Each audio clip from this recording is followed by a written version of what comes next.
Bonjour à vous, chers téléspectateurs de Zoé Channel. Nous vous retrouvons ce jour dans le cadre de votre émission Entretien, une plateforme d'échange avec le révérend prophète Fejena Ekane, qui va partager avec nous ce jour de son histoire, de sa marche avec le Seigneur Jésus.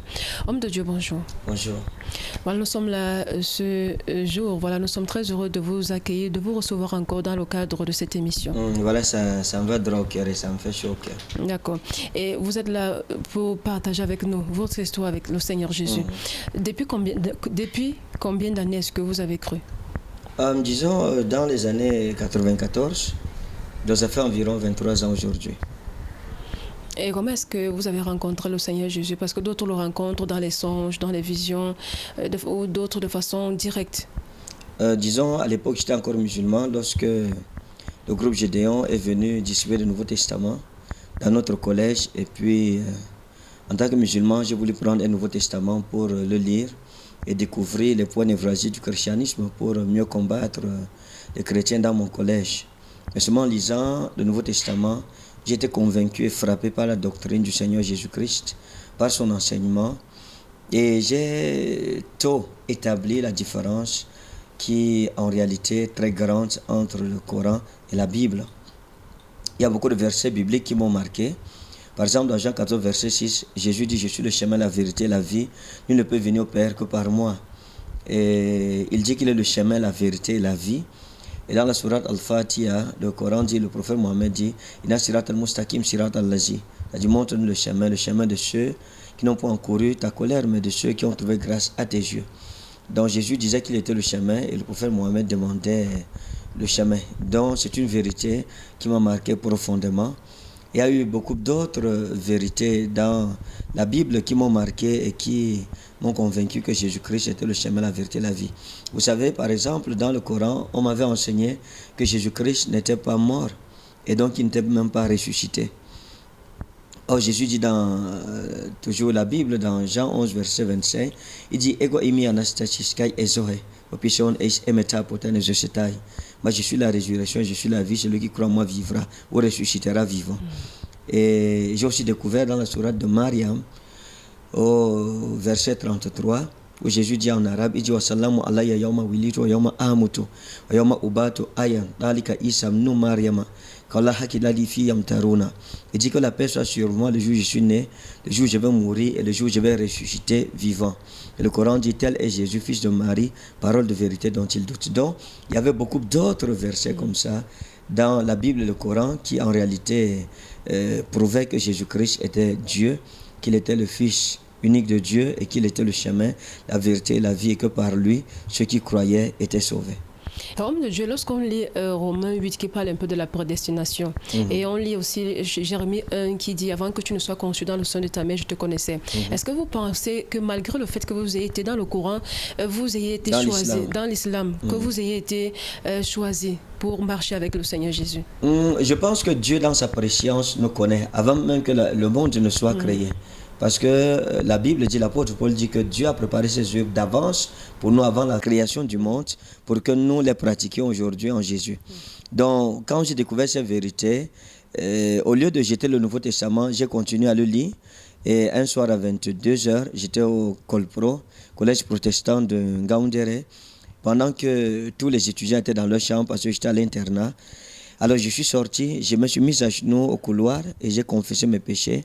Comme je l'avais vu dans le Nouveau Testament, je voyais avec l'histoire de Jean-Baptiste, tous les habitants de Jérusalem venaient au Jourdain se faire baptiser par lui et confessant leurs péchés, ils se faisaient baptiser. Donc moi aussi j'ai confessé mes péchés. Et cette nuit-là, je n'oublierai jamais la prière que j'ai faite à Jésus.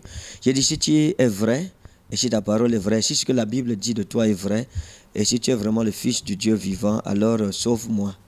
Je t'accepte comme mon Seigneur sauveur personnel. Et puis, ce jour-là, j'ai dit à Dieu, j'avais environ 16 ans, j'ai dit au Seigneur, si on voit une maison, quelqu'un l'a construite, on voit une montre, quelqu'un l'a faite, on voit une voiture, quelqu'un l'a fabriquée. Et donc, si on voit les montagnes, les océans et la terre et le ciel, il y a aussi quelqu'un qui a créé ces choses, qui est à l'origine de leur existence. Alors j'ai dit, s'il est vrai que tu existes, je t'accepte comme mon Seigneur sauveur personnel. Et j'ai senti le Saint-Esprit descendre dans mon cœur, et la paix de Christ est descendue dans mon cœur, et je suis né de nouveau cette nuit-là seul. Voilà pourquoi l'apôtre Paul a dit Osteitis en Christo, kahine kitisis, ta arkaïha parelten idu gegonen kahine. Il dit ici n'importe qui, de n'importe quelle religion, de n'importe quelle race, de n'importe quel genre, réussit à être en Christ, il est une nouvelle création. Les choses anciennes sont passées, les vieilles choses sont passées parce que arkaïa en grec veut dire ce qui est vieux. Alors les choses anciennes sont passées, voici toutes choses sont devenues nouvelles. Et là, je suis né de nouveau et j'ai commencé à prêcher Christ le lendemain au collège. Et à l'époque, je me souviens, je parlais exactement comme la Bible, comme Jésus dans la Bible. En vérité, je vous le dis. Voilà comment je parlais aux gens. Oui, donc ce qui est marquant, c'est que vous étiez musulman. Mais en un laps de temps, vous avez eu la conviction d'avoir le Saint-Esprit déjà. Oui, bien sûr. Parce qu'en réalité, nous naissons de nouveau par la vertu du Saint-Esprit. C'est l'Esprit de Dieu qui est l'agent de la régénération, c'est-à-dire la nouvelle naissance. Et le lendemain, j'ai commencé à prêcher Christ dans mon collège. Et ça fait que les musulmans m'ont persécuté, ils m'ont excommunié de la jeune communauté musulmane. Et puis, j'ai commencé à prêcher l'évangile. Et les chrétiens ne m'acceptaient pas parce qu'ils disaient, comment un musulman peut prêcher Christ? C'est un piège que tu nous tends. Et les musulmans disaient, comment toi qui es musulman, tu peux prêcher Christ? Tu es devenu un haram, un mukafirun, c'est-à-dire un non-croyant mécréant. Mais j'ai persévéré comme ça. Et puis, les gens commençaient à m'écouter. Les gens s'assemblaient les mercredis. Dans les années 94, 95, tous les mercredis, j'enseignais la Bible aux chrétiens. Et puis j'étais étonné. J'enseignais au collège. Dans mon collège, j'enseignais la Bible. C'est-à-dire pendant les pauses, j'allais dans les salles de classe pour prêcher. Et donc j'enseignais la parole de Dieu comme ça. Je la partageais avec les jeunes croyants, les jeunes chrétiens de mon établissement. Et j'ai transformé la mentalité de beaucoup de personnes. Et je pense que je bénis Dieu pour ces expériences. Après cela, j'ai commencé à être persécuté par les musulmans et par les chrétiens eux-mêmes. Parce que lorsque je retournais au dortoir, les gens, les chrétiens avec qui, quand on revenait en soirée, on faisait le commentaire, oh j'ai une petite, oh j'ai encore une autre petite aujourd'hui, vraiment, je suis sorti avec telle, ou bien j'ai dragué telle. Alors j'étais dans mon lit en haut, et puis je lisais mon Nouveau Testament. Pendant qu'ils discutaient de jeunes femmes et de ce qui n'était pas bien, je ne participais pas. Parce que j'avais lu dans Somme, le chapitre 1, heureux l'homme qui ne marche point selon le conseil des méchants, qui ne s'arrête point sur la voie des pécheurs, qui s'assied point en compagnie des moqueurs, mais qui trouve son plaisir dans la loi de l'Éternel et qui la médite jour et nuit. Il est comme un arbre planté près d'un courant d'eau qui donne dont le feuillage ne se flétrit point et qui donne son fruit en sa saison. 2 points, tout ce qu'il fait lui réussit. Donc, je mettais en pratique ces paroles-là et ça embarrassait les chrétiens. Et puis, le chef du dortoir commençait à m'accuser chez les autorités de l'école que j'étais entré dans une secte. Parce que je passais le temps à lire la Bible, je ne parlais plus de ce qui était mauvais, je ne participais plus au péché, etc.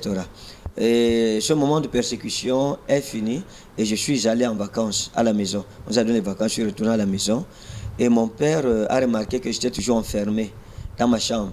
Parce qu'avec l'argent des beignets qu'il me donnait, j'avais acheté un Nouveau Testament, une Bible, Louis II, on était en 95 déjà. Et je lisais ma Bible 24 heures sur 24.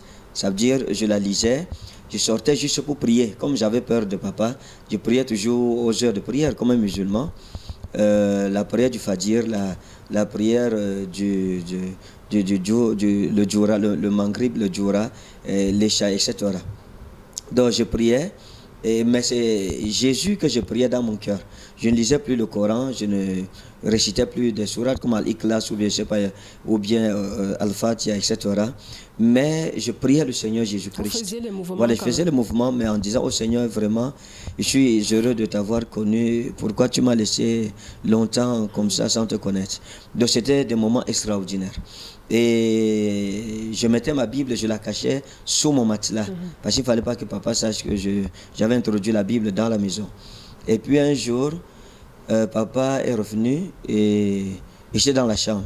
Et pendant que j'étais dans la chambre, il m'a dit, mais quel est cet enfant qui est toujours dans la chambre? Est-ce que tu n'as jamais eu un lit avec de la mouche? Et puis je suis sorti. Et un jour, pendant que je lisais la Bible, le Seigneur m'a posé la question dans le livre de Marc. Allume-t-on la lampe pour la mettre sous le boisseau? Ne la mettons pas sous le chandelier afin qu'elle éclaire quiconque entre dans la maison. Et j'ai compris que le Seigneur Jésus voulait que j'exprime ma foi. Et pour la première fois, je n'avais pas mis ma Bible sous le matelas, mais au-dessus de mon lit. Et je suis sorti. Quand je suis sorti, je suis revenu, j'ai trouvé papa à la véranda.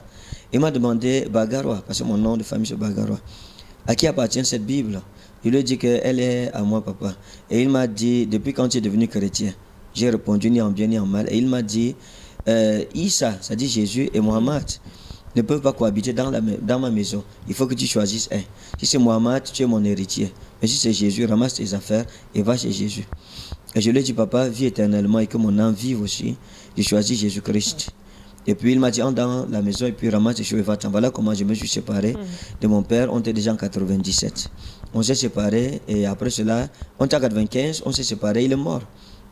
Il est mort en 97, 2 ans après, et je ne l'ai plus jamais revu.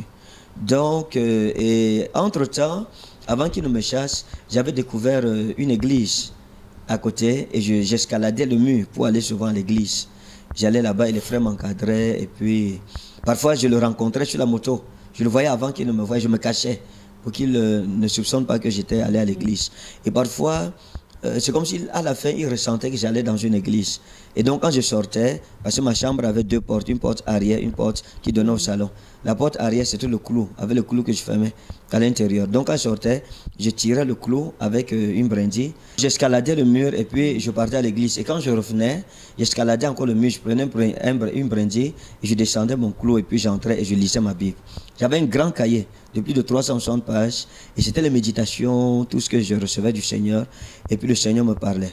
Donc à cette époque de ma vie, quand papa m'a chassé, je suis retourné à l'église vers le pasteur, je lui ai dit mon père m'a chassé. Donc il m'a envoyé en Gaoundal. Et là, je développais ma relation avec le Seigneur Jésus-Christ. Ça veut dire que les heures de prière que j'avais dans l'islam, je les avais maintenues. Et je priais toujours à ces heures-là, mais je priais plus. Et quand je suis allé au lycée, je me souviens, quand je rentrais de l'école, je n'allais pas à la maison d'abord, j'allais à l'église. Et je venais d'être baptisé dans le Saint-Esprit.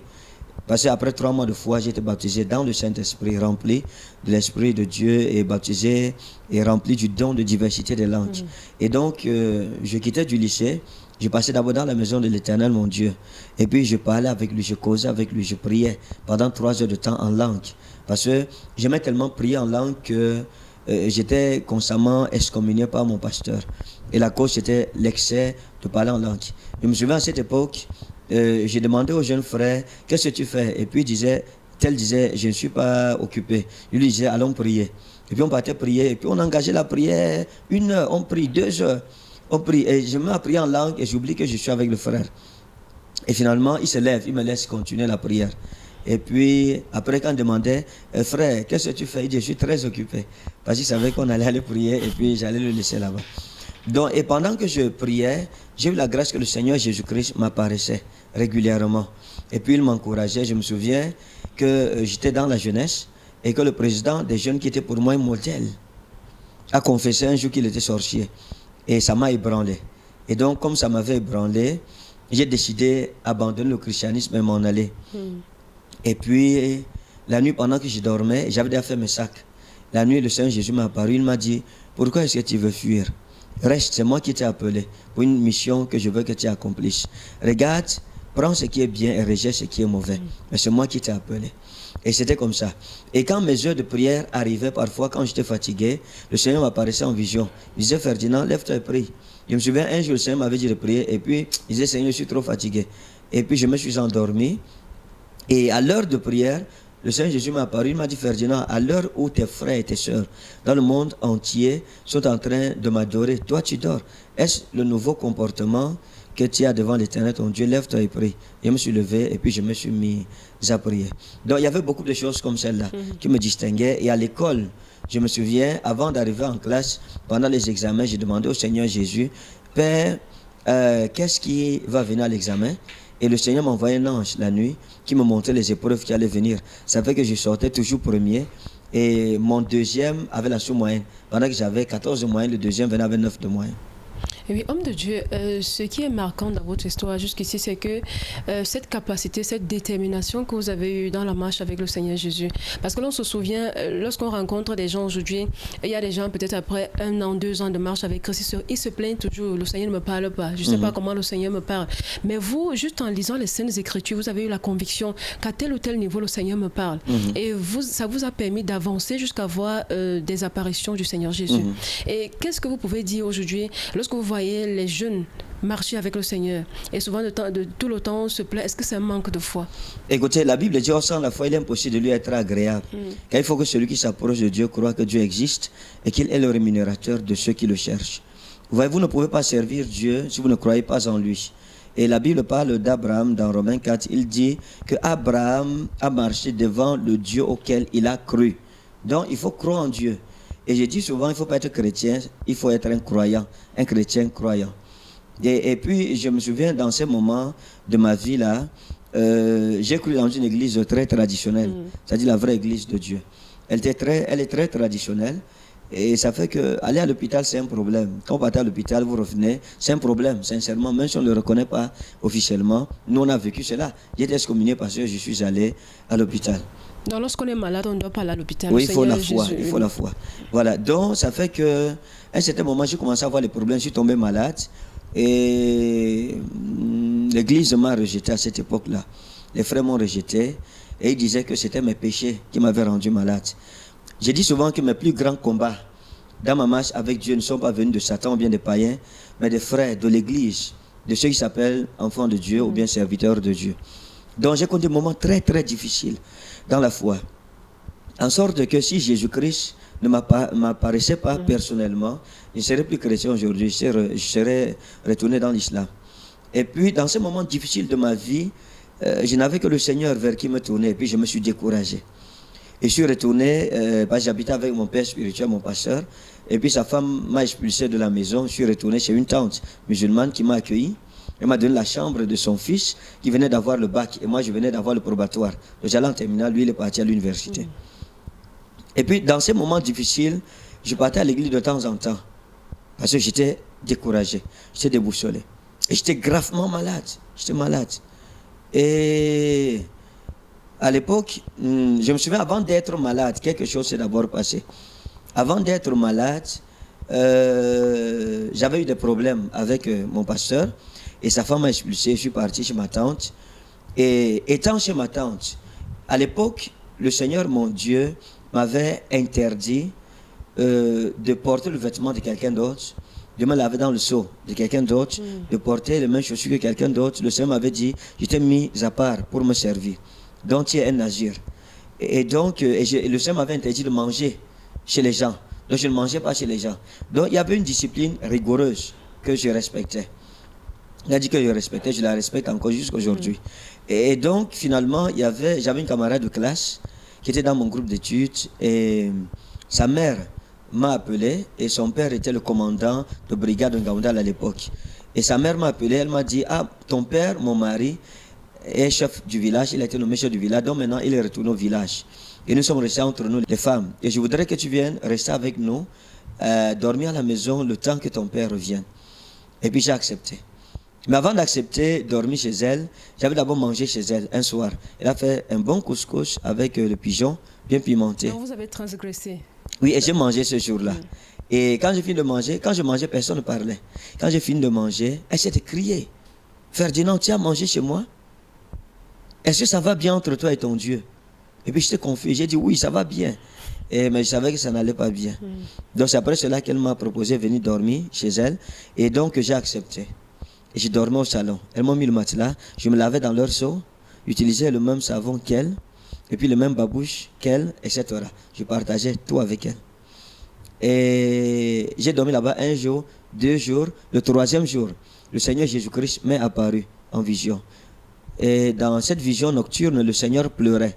C'était la 2e fois que je voyais le Seigneur pleurer sur ma vie, pleurer sur moi. Et puis mon Seigneur pleurait sur moi.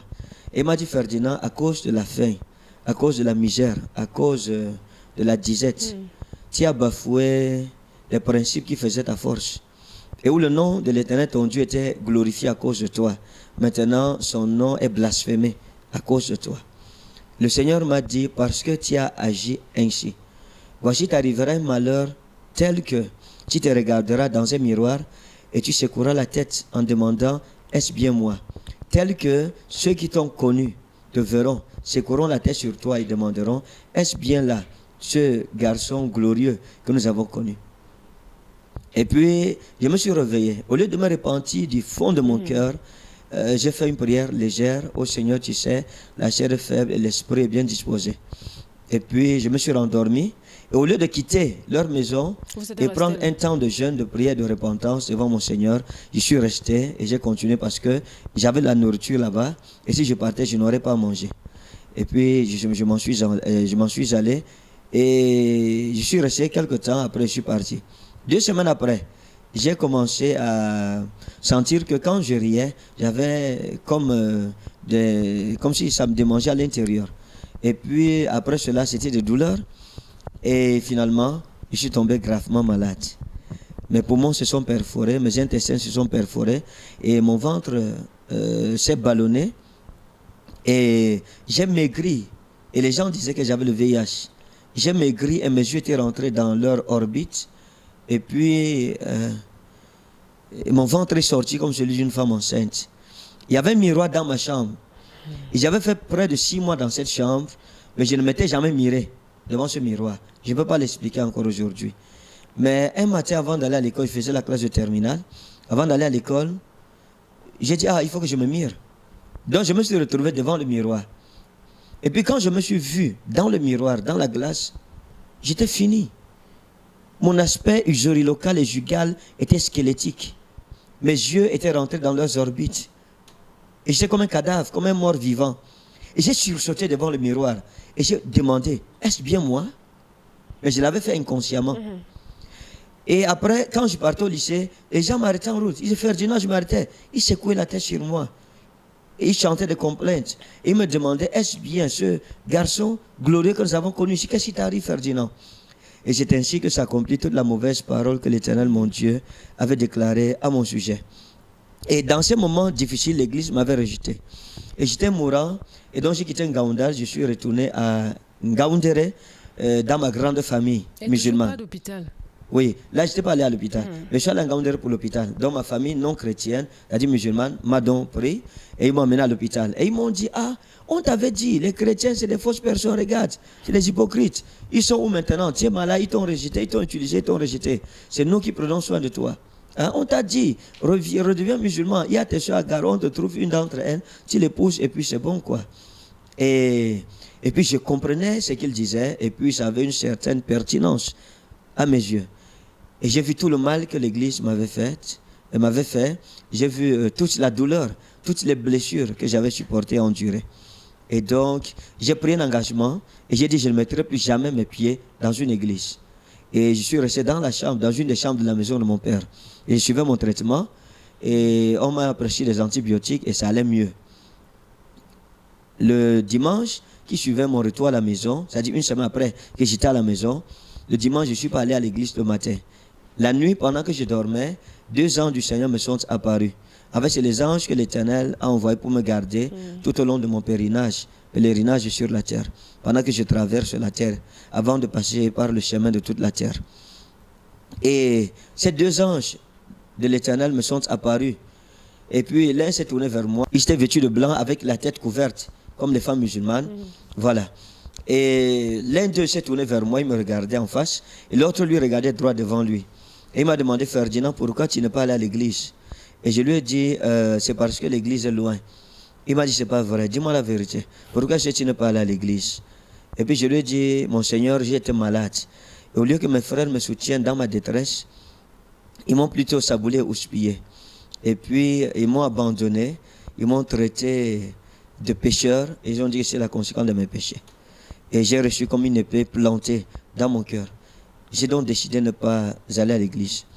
Ne plus aller à l'église. Et puis il m'a dit, ce que tu dis est vrai. Mais ce n'est pas la raison pour laquelle tu ne dois plus aller à l'église. Parce que ce n'est pas un homme qui t'a appelé. C'est moi qui t'ai appelé, qui t'ai établi dans ma maison. Et puis il m'a dit, avant de retourner sur Ngaoundal, tu iras rencontrer le frère Eli, qui était un lieutenant à l'époque, à la vraie église, un frère. Et il te dira tout ce que je lui ai mis à cœur pour toi. Et puis les 2 ans sont partis. Mais arrivé à une certaine distance, éloigné de moi, celui qui me parlait s'est arrêté, l'autre a continué d'avancer. Et s'est tourné vers moi, il m'a crié ceci.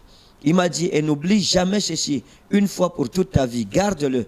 Un homme ne peut pas vivre sans Dieu. Et quand je me suis réveillé, j'ai pleuré, j'ai levé la voix vers le ciel et j'ai crié vers l'Éternel qui m'avait appelé dans les entrailles de ma mère. Et tout le voisinage a entendu mes cris cette nuit-là. Et puis voilà comment je suis retourné à l'église et j'ai continué ma marche avec le Seigneur, avec beaucoup d'autres problèmes. Les persécutions ont continué dans l'église parce que étant ex-musulman, les gens ne comprenaient pas mon zèle. Beaucoup de mes pasteurs pensaient que je voulais arracher leur place. Et après cela, j'ai encore eu une autre contestation avec l'Éternel, mon Dieu. Parce qu'il faut dire que j'ai été trop têtu dans ma marche avec Dieu. Aujourd'hui, je suis en train de m'améliorer dans ma nature.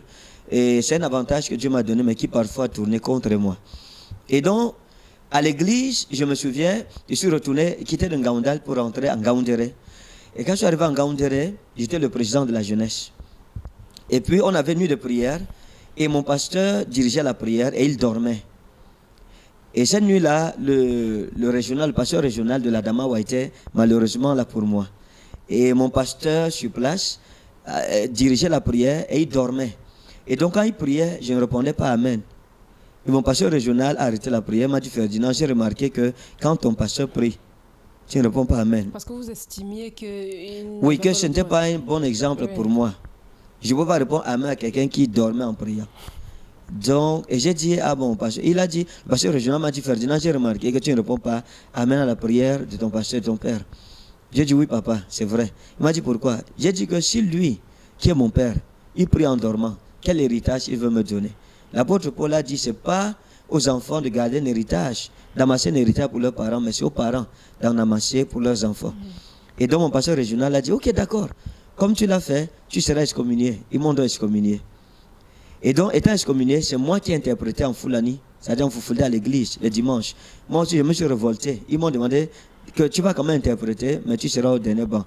J'ai dit que non, si je suis excommunié, vous m'excommuniez en tout. Donc, je ne veux pas interpréter. Et je suis rentré. Cette même nuit, la parole du Seigneur m'a été adressée. Ferdinand, tu fais mal. J'ai dit, en quoi ai-je fait mal? Le Seigneur m'a dit, mes brebis qui n'entendent pas français, tu les prives de ma parole. Interprète en Fulani. J'ai dit, je ne peux pas. On m'a excommunié pour rien. Donc, et j'ai défendu ma justice. Et puis cette nuit, j'étais dans ma chambre. Quand la parole de l'Éternel m'a été adressée en vision. Et puis, j'ai senti des pas comme des sabots. Goup, goup, goup, goup. Qui avançaient en direction de la porte de ma chambre. Et c'est monté sur ma véranda. Et j'ai crié à l'Éternel. Seigneur, sauve-moi. Parce que c'était comme un fantôme qui venait dans ma chambre. Et la parole de l'Éternel m'a été adressée en ces termes. Maintenant, comme il s'agit de ta vie et que tu sens que tu es en danger, tu cries vers moi que je te sauve. Et mes brebis, je crie et je plaide pour mes brebis depuis qu'ils crient vers moi et tu ne veux pas les sauver en leur traduisant ma parole dans le langage qu'elles puissent comprendre. Et puis le Seigneur m'a dit, tu agis mal. Et puis j'ai dit que non. Malgré cette frayeur. Oui, j'ai dit non. J'ai dit que je ne peux pas interpréter. Et puis un jour, j'étais à l'église. Pendant que j'étais à genoux et que je priais, l'Éternel est venu à moi et m'a adressé sa parole. Nous étions en 96. J'avais déjà 18 ans. Et puis le Seigneur m'a dit, Ferdinand, tu agis mal. Et je lui ai dit, mon Seigneur, tu sais toi-même que mon pasteur dormait. Et je n'ai pas répondu Amen pour ça. Il avait raison. Il n'a pas été un exemple pour moi en cela. Et puis le Seigneur m'a dit, interprète ma parole à mes brebis. Et je lui ai dit, je ne peux pas. Et il m'a dit, écoute, si tu n'interprètes pas ma parole à mes brebis, je te châtierai. Mais oh mon Dieu, si vous permettez, est-ce que vous étiez toujours malade? Non, je n'étais pas encore malade en ce moment-là. Je n'étais pas malade. La première maladie était passée. Et je lui ai dit, je ne veux pas interpréter. Et je lui ai demandé, et si j'interprète? Il m'a dit, si tu interprètes, je ne te châtierai point. Je lui ai dit, je ne peux pas, je ne veux pas interpréter. Et le Seigneur m'a dit, dans ce cas, je te châtierai. Et l'Éternel, mon Dieu, est parti. Et je me suis levé. Après cela, j'ai commencé à me sentir mal. À me sentir un peu mal. À me sentir mal. À me sentir mal. À me sentir mal. Et puis j'ai eu une éruption de boutons sur tout mon corps jusqu'à ma partie génitale. Donc, et j'ai montré à un frère à l'époque. Je l'ai montré. Il a vu les boutons, une éruption de boutons. Il allait dire là-bas que certainement j'ai commis adultère. que j'ai attrapé, j'ai chopé une maladie sexuelle et c'est pour cela.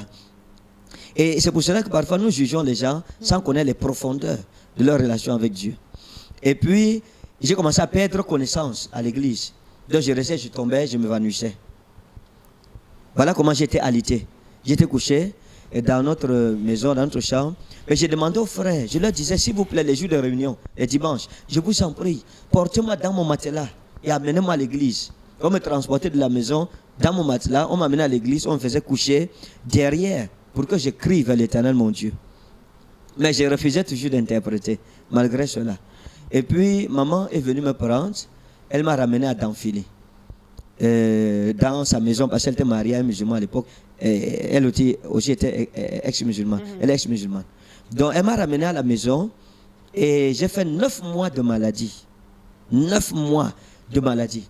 Et la paralysie. La maladie s'est transformée en paralysie générale. Mes 4 membres étaient paralysés. J'ai fait 9 mois sur place. Je ne marchais pas.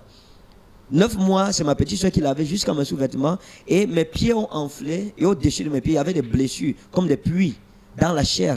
Donc, vous voyez la rougeur dans la chair. Et au bas de mes pieds, il y avait des brûlures. C'est comme si j'avais marché sur des charbons. La colère de l'Éternel, mon Dieu, s'était enflammée contre moi. Parce que j'avais contesté contre l'Éternel, mon Dieu. Et puis, pendant ces 9 mois, j'ai crié vers Dieu. J'ai crié vers le Seigneur. Tout le monde m'a encore abandonné. L'Église a dit que c'est à cause de mes péchés. Certainement, j'ai commis adultère, comme le frère avait dit, qu'il a vu ma partie génitale et qu'il y avait les boutons. Mais je ne savais pas que j'étais en contestation avec l'Éternel, mon Dieu. C'est un peu comme Marie-Madeleine. Pendant qu'elle était en train de pleurer pour ses péchés, on voit une prostituée. Et j'ai fait 9 mois de maladie comme ça. Et le 9e mois, j'ai crié à Dieu et je me suis repenti. J'ai dit au Seigneur, je vais interpréter. Et puis voilà quoi.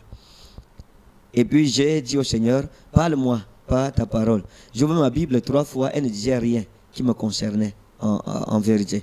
C'était des histoires de guerre, etc. Donc ce n'était pas ce que j'attendais de Dieu. Et je me suis fâché contre l'Éternel, mon Dieu. Et j'ai fermé ma Bible et j'ai tourné le dos à ma Bible, comme une femme fâchée tourne le dos à son mari. Et cette nuit, j'ai eu une grande vision. Et dans la vision, le Seigneur Jésus-Christ m'est apparu vêtu de blanc, tenant un grand livre en main, les Saintes Écritures, la Bible, et avec au pied des souliers en cuir, avec une beauté auguste, une beauté que je ne suis pas digne de décrire, et même que les mots d'homme ne peuvent pas décrire. Et donc, il s'est approché de moi avec un sourire radieux et divin. Il m'a dit, Ferdinand, parce que tu m'as prié et que je ne t'ai pas répondu au temps où toi tu voulais, tu t'es irrité contre l'Éternel, ton Dieu. Et il m'a dit, prends ce livre et lis le 40e chapitre du prophète Ésaïe, car je suis venu te guérir de ta maladie. Ça faisait 9 mois que j'étais malade. Et la même nuit, je me suis réveillé et je suis sorti uriner. Et c'est en urinant que j'ai regardé, j'ai dit, ah, je marche. Et j'ai regardé, j'ai dit, qu'est-ce qui s'est passé? Et c'est où je me suis souvenu que l'Éternel, mon Dieu, m'était apparu en vision. Et qui m'avait dit de lire Ésaïe 40. Je cours donc et je me rue sur Ésaïe 40. Le verset 1 dit, consolez, consolez mon peuple, crie au cœur de Jérusalem. Dis-lui que sa servitude est finie et qu'elle a reçu en main de l'Éternel au double de ses péchés. Le verset 40, il dit, il donne la force à celui qui est fatigué. Il augmente la vigueur de celui qui tombe en défaillance. Et voilà comment j'étais guéri. J'ai regardé mes pieds, les blessures avaient disparu.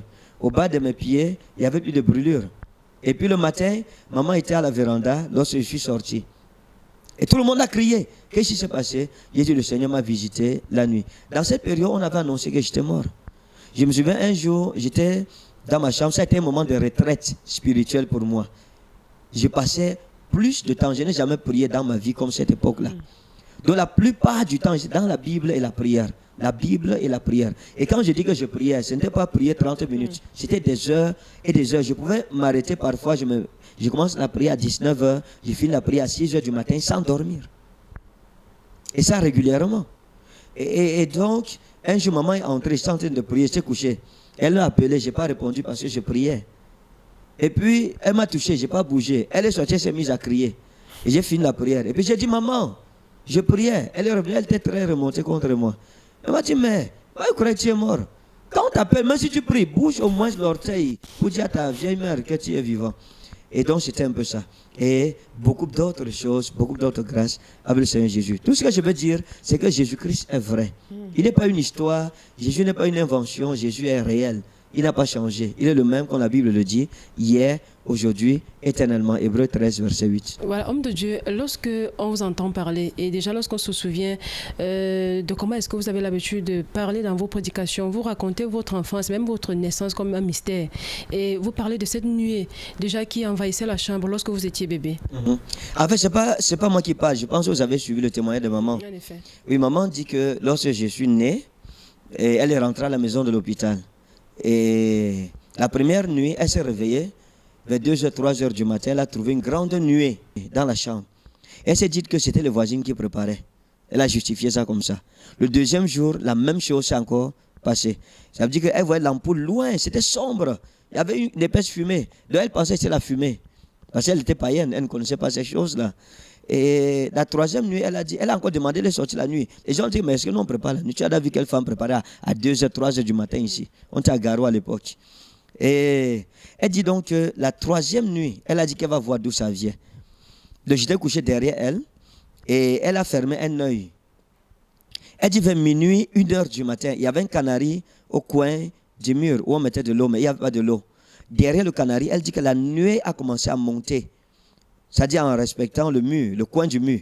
Et puis ça a commencé à suivre le plafond. Ça l'a traversé, ça allait derrière où j'étais couché. Et la nuée m'a couvert comme une moustiquaire. Ça m'a protégé. Et puis ça a commencé à remplir la chambre. Elle dit que quand elle a vu ça, elle m'a porté. Elle est sortie en criant. Elle n'est plus jamais rentrée dans la chambre. Et quand on était à Garoua récemment, elle m'a montré cette chambre-là, où la nuée, elle a vu la nuée. Maman dit souvent que si elle avait la connaissance, elle aurait su que la main de l'Éternel était dans ma vie et que la gloire de Dieu m'accompagnait dès ma naissance déjà. Je voudrais vous donner ce soir le témoignage de votre prophète. C'est mon avant-dernier fils. Je l'ai conçu à Garoua en 87. Et je l'ai accouché en 78. Alors, lorsque je le conçois, j'ai eu beaucoup de tribulations et j'ai saigné pendant 1 mois. Le gigolo qui me suivait, ce n'était plus possible. Il m'a dit qu'il devait me faire le curettage. Donc le diable a commencé à le combattre depuis le sein maternel parce qu'il savait qu'il avait un but dans ce monde. Mais l'Éternel a été toujours vainqueur et il a toujours vaincu Satan. Alors je m'en vais dire à sa tante, à ma belle-tante, que ce soir, demain, on me dit de ne pas manger ce soir parce que demain, je vais faire le curettage. Elle m'a donc écrit le bindi parce qu'à l'époque, j'étais païenne musulmane. Et ça s'est arrêté. La grossesse continuait. Déjà à 6, 7, 8 mois, il tournait dans mon ventre comme un python. Et j'ai dit à mes parents, à mes beaux-parents, que ce que je porte dans le ventre, je ne crois pas que c'est un être humain. Parce que ce n'était pas possible. Et j'ai eu un certain vertige qui n'était pas possible. Dans l'après-midi, je ne pouvais pas aller aux toilettes seule. Il fallait que je sois accompagnée par mes belles-parents, mes beaux-parents. Et qu'à cela ne tienne, je l'accouche. Et lorsque je l'accouche, il fait 1 mois, une nuit, je me réveille, je trouve ma chambre remplie de nuées. Et j'ai saisi la peur, j'ai demandé à ma belle-sœur où j'étais partie accoucher, j'ai dit, mais tu n'as pas éteint le feu à la cuisine? À l'époque, on préparait avec le bois. Nous sommes sortis, il était 1h30. Nous sommes sortis dehors, toute la ville était à Baïchor et à Garoua. Tout le monde était endormi. Je suis rentrée, j'ai pris mes courages, je me suis endormie. Le lendemain, le même phénomène encore se fasse. Je suis couchée, un petit sommeil me prend. Lorsque je me réveille, je trouve que la chambre est pleine de tikina. J'ai dit, mais ça c'est quoi? Je ne connaissais pas ce que c'était. Je ne savais pas ce que j'avais en main. Le 3e jour, j'ai dit, aujourd'hui, je veux voir d'où vient ce phénomène. Alors, je vois, j'avais une canarie, parce qu'à Garoua, à l'époque, on ne connaissait pas le frigo, on mettait l'eau que dans les canaries. Je regarde derrière le canari, la fumée qui monte. Et cette fumée vient au-dessus de lui et moi. Et ça prend la forme d'un moustiquaire. Et après, ça commence à envahir la maison. Cette nuit-là, je l'ai porté, j'ai fui la chambre là. Alors que je fuyais avec ce qu'il fallait fuir entre mes mains.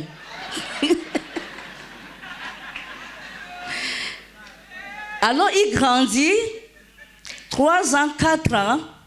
Un jour, on est sorti avec lui, on revenait avec lui. Je venais de construire une maison. Il y avait encore un peu le sessongo.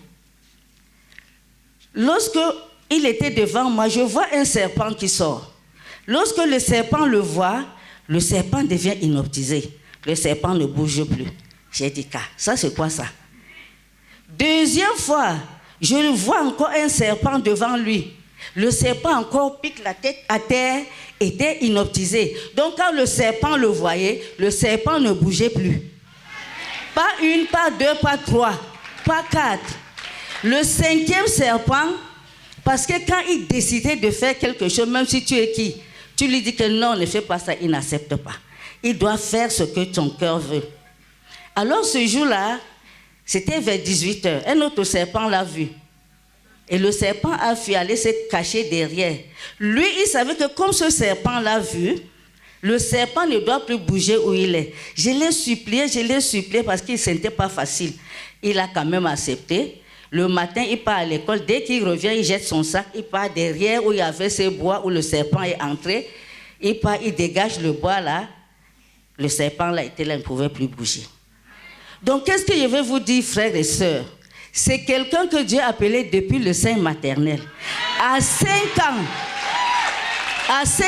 lorsque ma mère était chrétienne et toute la famille était musulmane, et elle avait la Bible, il ne lisait pas le livre de la Sylle, mais il lisait toute la Bible à 5 ans.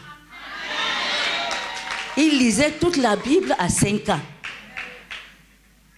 Donc, à ces 5 ans-là, quand il décide quelque chose, c'est mauvais. Son père, j'avais fui son père pour rentrer chez mes parents.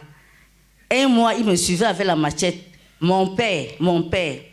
Et il a commencé à prêcher la parole de Dieu à 16 ans, jusqu'à aujourd'hui. À 16 ans.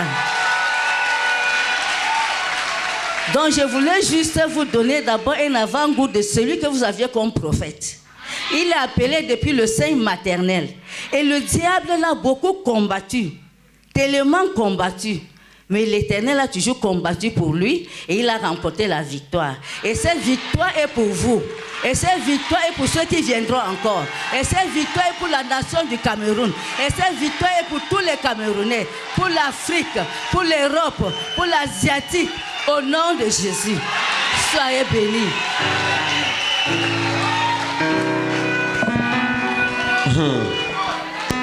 Merci maman. Allah ne baraka. Viens.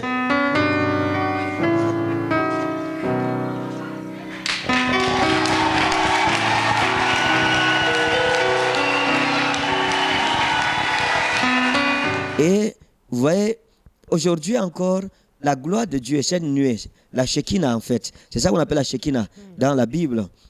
La gloire de Dieu qui manifeste la présence de Dieu. Ça veut dire que c'est le signe visible, la présence invisible de Dieu.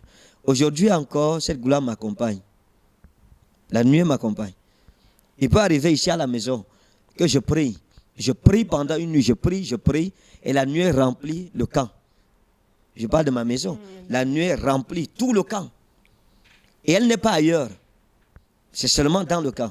Et je pense qu'à l'église aussi, les gens ont été témoins de ça. Et lors des soirées de prière aussi, des oui, la nuit de prière. Je pense qu'à Ebogo, la gloire de Dieu est descendue 2 fois. On a vu la nuée descendre 2 fois. La deuxième fois, à Ebogo 1 de l'autre côté, je me demandé aux gens d'aller profiter. Parce que la nuée était devant l'église. Elle n'était pas dans l'église. Mais la nuée était venue à l'entrée de l'église. Vous vous souvenez? À l'entrée, la gloire de Dieu était descendue. Toute l'entrée de l'église, toute la route, la nuée avait rempli la route. Mais elle n'était pas dans le quartier. Elle n'était pas ailleurs. C'était seulement devant l'église. Et je suis sorti sous la nuée devant, dans la présence de l'Éternel, mon Dieu. Et j'ai demandé aux gens de se connecter. Oui, j'ai demandé aux gens de sortir aussi et de se connecter à cela. Et puis, quand nous sommes allés dans le nouveau site, j'ai recommandé le nouveau site à l'Éternel. Je lui ai dit, voici un lieu, qu'il devienne ton sanctuaire. Agrée-le, mon Père. Et puis, lors de, je pense, la première nuit de prière, la gloire de Dieu est descendue encore. La nuit est descendue et les gens l'ont vu. Et j'ai dit aux gens, regardez ce qui s'est passé. Et lors de la nuit de prière de l'autre jour, vendredi passé, pendant que j'enseignais, j'ai enseigné avec autorité et puissance.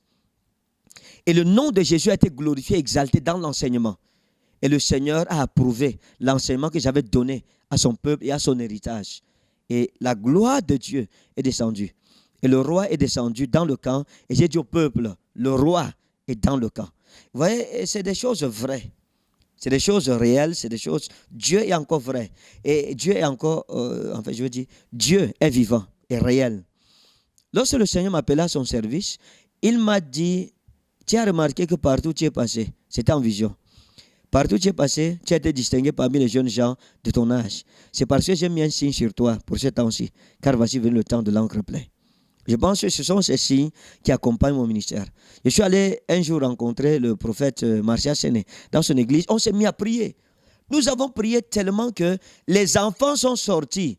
Et quand ils ont regardé au-dessus de l'église, ils ont vu dans le ciel un livre écrit de la main de l'Éternel, et avec un arbre, il y avait comme un jardin au-dessus de l'église pendant que nous prions. Ils sont rentrés appeler les grandes personnes. Les grandes personnes sont sorties et ont vu cela, mais ont craint de nous interrompre. Et quand nous avons prié, nous avons fini de prier, ça a aussi disparu. Donc, c'est des choses vraies. Oui, mais homme de Dieu, est-ce qu'à ce niveau, vous pouvez parler peut-être des signes aussi qui peuvent accompagner l'homme de Dieu, ou est-ce que vous pensez que ce sont les signes personnels qui vous accompagnent? Je pense que ça dépend de l'alliance que j'ai avec le Seigneur. Le Seigneur m'a dit qu'il a mis un signe dans ma vie. Et ce signe m'a distingué depuis mon enfance et c'est la vérité. Voilà, chers téléspectateurs de Zoé Channel, nous allons nous arrêter là pour ce jour. Voilà, nous allons donc arrêter cette première partie et nous allons revenir pour une autre édition, pour la deuxième phase de ce témoignage du révérend prophète Ferdinand Ekane dans sa marche avec Dieu. Pour tous ceux qui ont des questions, veuillez juste contacter le numéro qui s'affiche sur votre petit écran, soit SMS. Vous pouvez également nous contacter par WhatsApp ou par SMS. Donc, posez vos questions et nous y reviendrons certainement lors de la prochaine émission. Soyez bénis pendant que vous restez scotchés sur la meilleure des chaînes Zoé Channel.